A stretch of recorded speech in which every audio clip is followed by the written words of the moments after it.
around here.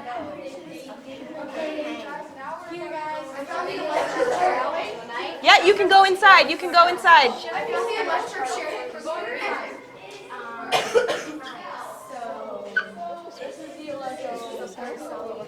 Alrighty, can I squeeze in there with you? Okay, guys, never mind. Alrighty, my friends. Who are you?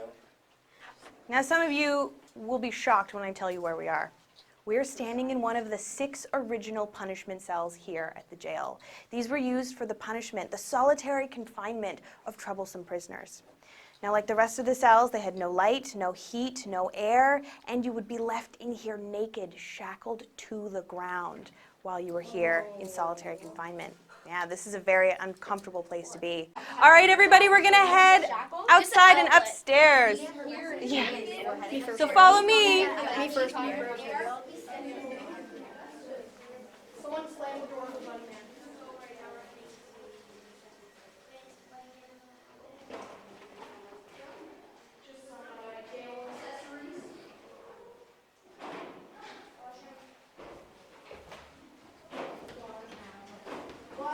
Let's go outside for just a quick minute.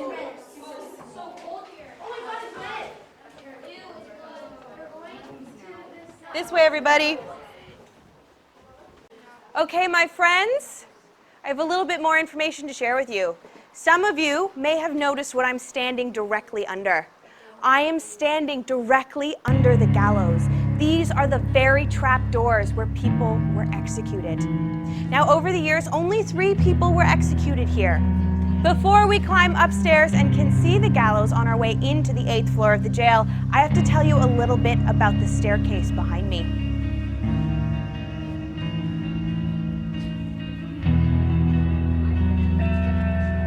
Now, this very staircase behind me often makes people uncomfortable. Many people who've climbed the stairs have said that they have felt nauseous, they felt dizzy, they felt short of breath. Many years ago, there was a woman upstairs in death row. She was touring the jail. And when she was in death row, she said she felt the sudden urge to flee, to leave the building. She asked the guide to take her downstairs into the courtyard. So he led her into this very stairwell behind me. But she had great difficulty climbing down the stairs. She said she felt as if she was being hit and kicked on the back by several people at the same time. And for several agonizing minutes, she couldn't move at all.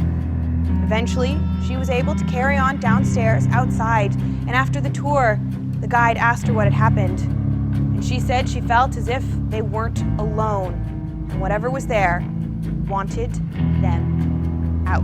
And we are about to climb it. So let's climb.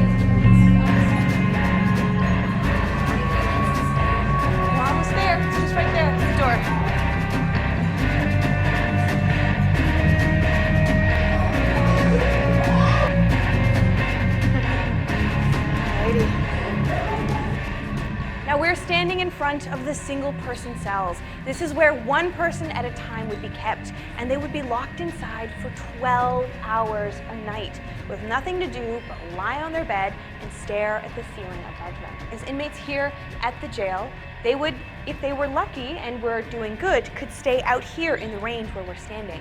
And if they were on their best behavior, they'd be allowed outside into the prison courtyards where they could do some exercise or some hard labor. Now, the windows behind you, they're covered in paper today for Halloween, but they didn't have glass on them when the jail first opened. And so in the summer, you could expect bugs and heat and just gross humidity. And in the winter, cold and snow and ice. And so people died here from extreme weather all the time. I mentioned that many people get so much more than they bargained for while they're here.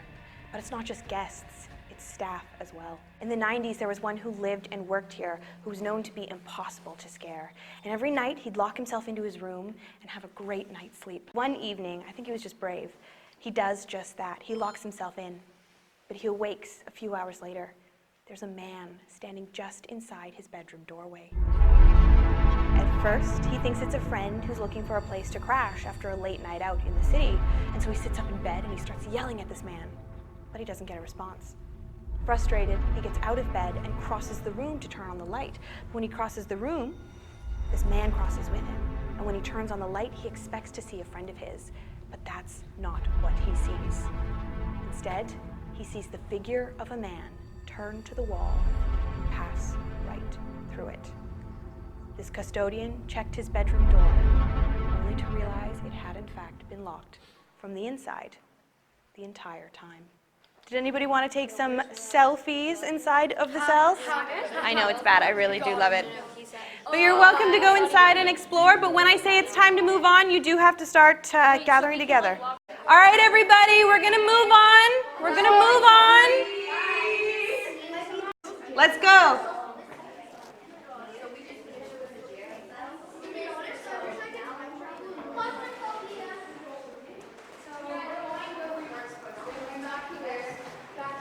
Oh, these are a bit bigger. Whoa. Oh my god. Oh, these ones are nice. Don't go further than the doorway. No, are these 2 people ones? Are these 2 people ones? Now we're standing in front of the 3-person cells. They're only about twice the size as the single-person cells on the other side. And they look pretty spacious when you stand inside, but when you had 2 cots across each side and 1 across the back, it only left 18 inches in the middle to move around, 46 centimeters, which is really not that much space at all. In 2005, one of our guides was giving a historical tour in the jail, and one of the guests approached her, wanting to know if the building was haunted. She went on to explain that just the night before, she had gone up to her room on the 4th floor, where she was staying by herself. When out of the corner of her eye, she noticed a figure standing in the washroom at the end of the hallway. A feeling of dread began to settle and grow in her stomach. And that dread turned to terror as she got to the washroom door, and that figure started to turn. You see, where there should have been features, there was absolutely nothing. No eyes, no nose, no mouth. It was completely blank. Terrified, she raced downstairs to the TV lounge where she knew there were other people awake. And when she told them what she had seen, several of the other guests took her keys and raced upstairs to investigate. No one, nothing was ever found. And the next day, she moved into a shared room on another floor, refusing to spend another night alone on the 4th floor. Yes, we go. Was it literally just facing like this and just kind of went where?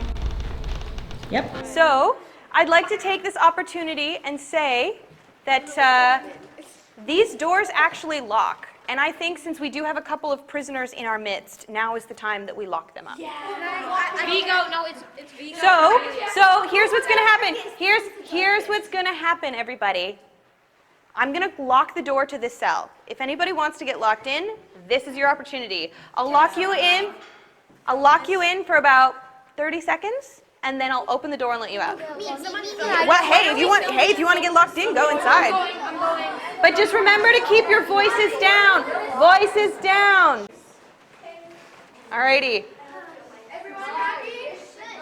Are you ready? So much people in here, like it's not even like scary. Okay. Give the door a push. Give the door a push. There. It's locked. You're in.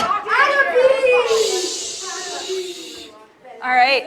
You are locked in right now. So this is where I like to suggest that we go for nachos or something. Here's what's going to happen, everybody. I'm going to let the door.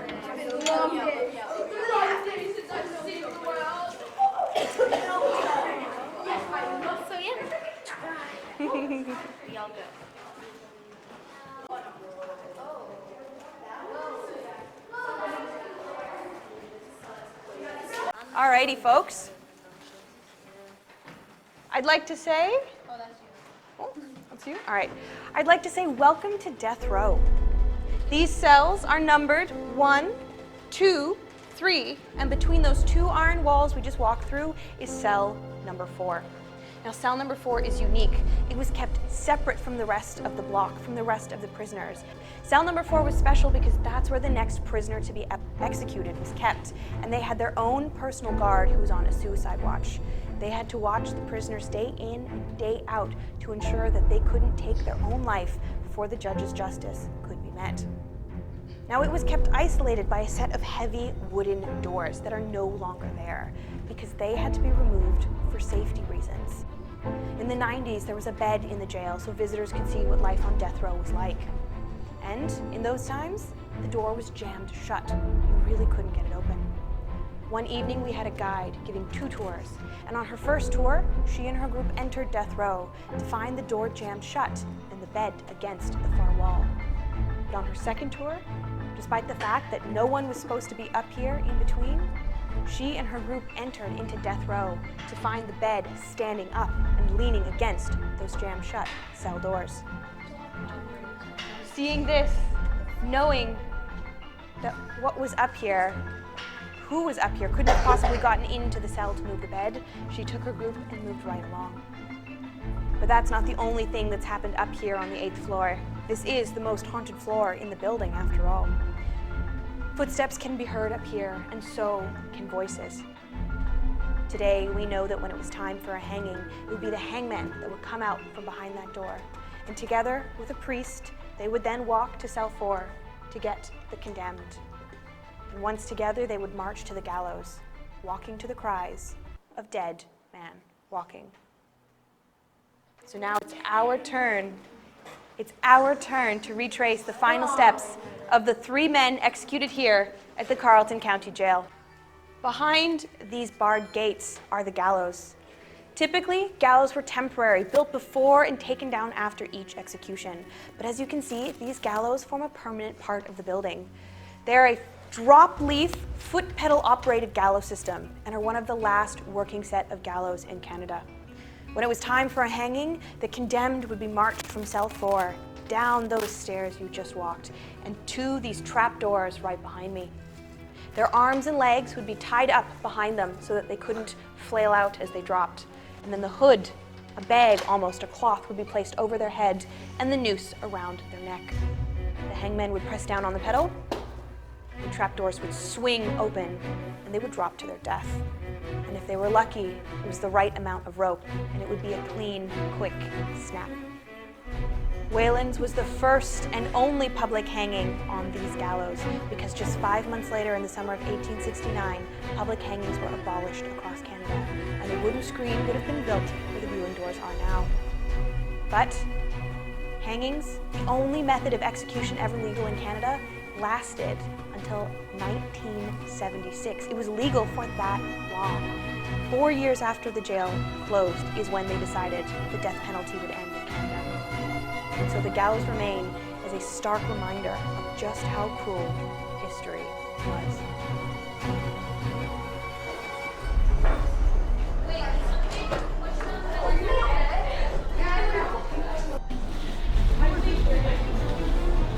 All right. Now, before his execution, Whalen had one final request and one final promise. He requested that he be buried in the family plot in Montreal, and the judge agreed to this. But he promised no grass would ever grow on his grave. Unfortunately for him, though, the authorities were afraid that the Irish would riot if his body were taken home, so instead he was secretly buried in the prison yard. His wife didn't even know about it until afterwards, and all of her requests to dig up the body and bring it home were denied. He wasn't even given a ceremony because no Roman Catholic clergyman could be convinced to hold a burial in a common prison. And to add insult to injury, he was an unmarked.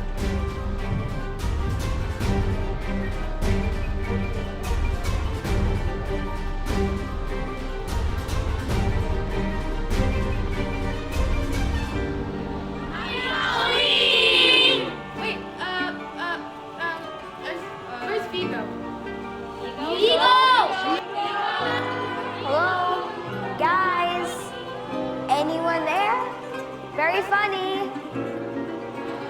Seriously, this is not funny anymore. You can come out now. Guys?